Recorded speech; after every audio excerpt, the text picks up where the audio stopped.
네, 안녕하세요. 직방부동산입니다. 네, 제가 댓글로 답변을 드렸는데 다시 한번 물어보셔서 네, 영상 찍는 김에 잠깐 언급하고 넘어가도록 하겠습니다.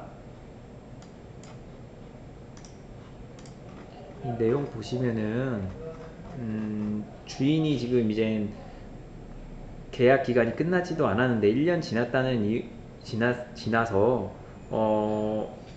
월세를 올려달라고 지금 요청을 하신 것 같아요. 그래서 이걸 과연 올려주는 게 맞는지 그거에 대해서 이제 질문을 하셨는데, 제가 여기서 이제 임대차 보호법 7조 이제 차임의 증감 청구에 대해서 답변을 드렸는데, 일반적으로 계약 기간이 2년으로 정해져 있고 계약 기간이 다 지나지 않았음에도 불구하고 임대인, 임차인이 그 임차 보증금과 월세 차임에 대해서 그거를 현 시세와 경제 상황에 맞게 조절을 할 수 있게끔 조항이 들어가 있어요.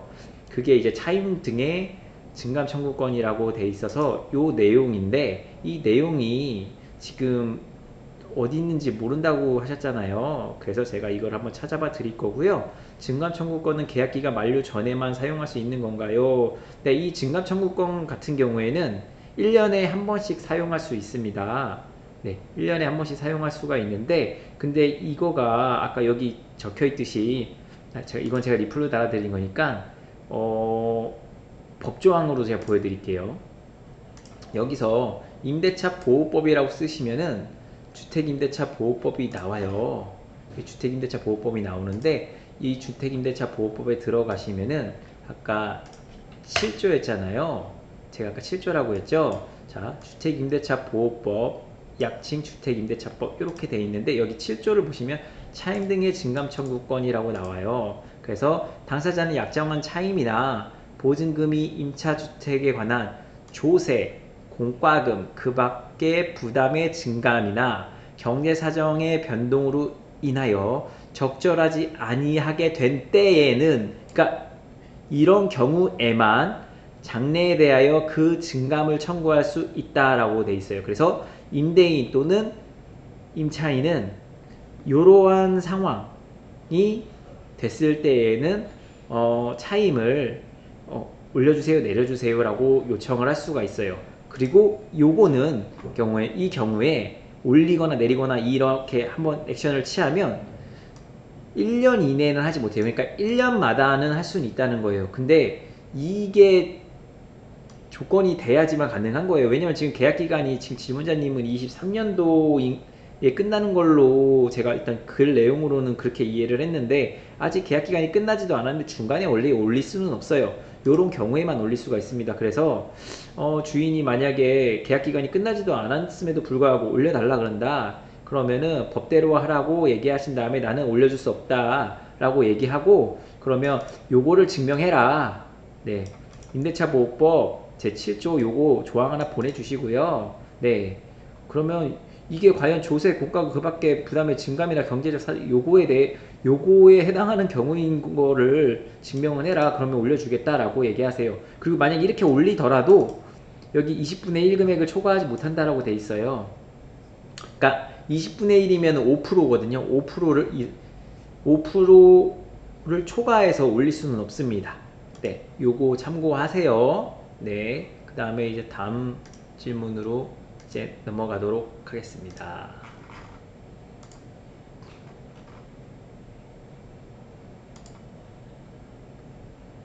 매매계약 시 누수 관련 문의드립니다. 제가 이사 계획이 있어서 집을 알아보고 있습니다. 예상과 여러가지 조건에 맞는 곳이 있어서 집을 보러 갔는데 방과 거실, 천장에 누수 자국이 있더라고요. 혹시 꼭대기층인가요? 그게 아니면 뭐 다른 이유가 있겠죠. 매도인에게 물어봤더니 이거 매수하시려는 것 같네요. 근데 물어봤더니 작년에 윗집에서 누수가 있어서 공사를 해줬고 도배 교체 비용은 현금으로 받고 교체를 안 하셨다고 했어요. 이사가 예정이었으니 그럴 수 있다고 생각합니다. 자, 그러면 여기서 이제 질문자님이 알아보셔야 될 거는, 일단 소유자가 이렇게 얘기를 해주셨으면 이제 그 윗집에 이 물건을 정말 매수하고 싶다면 그 윗집에 한번 올라가세요. 왜냐면 윗집은 이 내용을 알잖아요. 본인의 집에서 물이 새가지고 아래층에 피해를 끼쳤으니까 아마 이 내막을 알 겁니다. 그래서 한번 물어보세요. 혹시 작년에 여기에서 물이 새서 여기 밑에 집에서 혹시 피해를 봤나요? 라고 물어보시면 거기서 이제 원인에 대해서 얘기해 줄 거예요. 그거 내용도 반드시 들어보세요. 그거 내용이 매도인이 얘기하는 내용이랑 다르면 거짓말을 하고 있다는 거기 때문에 뭐 물어보는 게 어려운 게 아니에요. 그래서 한번 그 위층 찾아가신 다음에 한번 물어보세요. 그런데 베란다 천장 등 쪽에 페인트가 벗겨진 게 있는데 누수로 보여지더라고요. 네, 일반적으로 페인트가 벗겨지는 거는 누수가 맞습니다. 외부 샤시 쪽부터 등 쪽으로 이어지는 부분과 그 등 주변 페인트가 벗겨져 있습니다. 제가 생각하기에 윗집 베란다 바닥 누수이거나 외부 코팅이 오래돼서 비가 올 때 유입되는 것 같은데 원인을 정확히 알아서 이사 전에 해결하고 싶어서요. 자, 베란다 바닥 누수인 경우는 그러면 아까 제가 위층 한번 올라가 보시라고 말씀드렸잖아요. 근데 만약에 지금 이게 아직 매수를 한 상황이 아니어서 이게 확인이 어려울 것 같긴 한데 집을 한번 더 보고 싶다고 말씀을 하시고요. 그 다음에 그 전날 그 위층 소유자에게 부탁을 해보세요. 베란다 쪽에 혹시 물 좀만 틀어놔 줄 수 있냐 라고 부탁을 한번 해보시면 만약에 그 들어줄지 안 들어줄지는 모르겠지만 저라면 그렇게 해볼 것 같아요. 틀어봐 줄 수 있냐 그러면 틀어봐 달라고 하세요. 그러면 이제 그쪽에서 계속 물이 조금씩 흐르기 때문에 그게 이제 물이 타고서 이제 밑에 층으로 갈 거잖아요. 그런데 만약에 그 다음날 질문자님 베란다 가서 바닥을 봤어요. 가서 그 베란다 천장을 봤는데 뭐 이게 젖어 있거나 그러지 않으면 위에서 새는 누수는 아닌 거죠. 네, 네. 그때 말라 있으면은 위에서 새는 거 아닙니다. 근데 이제 비가 왔을 경우 이제 그렇게 되는 경우가 있어요. 근데 그거는 이제 비가 올 때 봐야지만 알 수가 있어요. 네, 그래서 이게 진짜 이게 구매하고자 하는 집이 이게 누수가 있는지 없는지 이게 확인하기가 좀 쉽지는 않은데 일단은 최대한 만약에 제가 이 집을 정말 사고 싶으면 최대한 많은 정보를 확인해 볼 것 같습니다. 그리고 위층 집주인과 얘기를 해서 많은 정보를 얻을 것 같아요. 이사 예정일은 10월 5일이고요. 이미 계약을 하셨나? 조건이 맞으면 이번 주 중에 계약을 할 예정입니다. 제가 매매 계약이 처음이라 조언 부탁드립니다.